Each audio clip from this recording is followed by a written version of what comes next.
Қазақстанда әлі жеке меншік мұнай компаниясы жоқ. Сол біз болмаймыз ба? Сайтбек Қалқаманович, мен көздеген жер осы облыстың аумағында болған соң алдына сізге келген. Сіз бұл істің нәтижесі екенін біле тұра, бір беткейліктен қайтпай тұрсыз. Ақабаев айтқан жерде мұнай жоқ. Нақты осы жер ме? Белгі қайда? Осы жерлерде болған. Сәл алға жүрейік.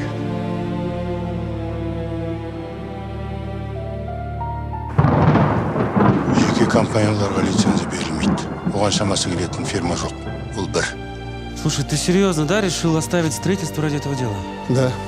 Не боишься все потерять? Хорошо подумай. Кто он такой? Абайдың жақын туысқаны болдың ғой. Әкем Шәкердің көзін көрген. Әкең қай жылғы?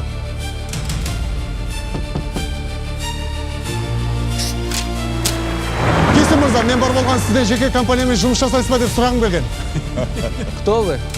Кто вас сюда впустил? Сіздер қазір үлеске кіріп аласыздар да ертең бізге жұмыс етпей қоясыздар. Үлеске кірмесек, ертең емес бүгін істетпей қояйық.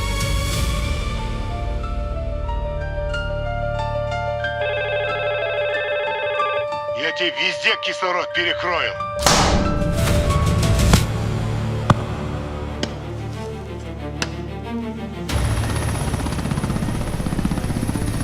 Кім болсаң да тыңдап ал. Мен ойланбаймын, ойланғым да келмейді. Осыдан бала-шағаның басынан бір тал шаш түссе, қолдарыңды өлең. Папа, неге мысық тышқандан тартып алды? Шындықты айтсаң жаусың, адал болсаң ақымақсың. My English. Stop school English.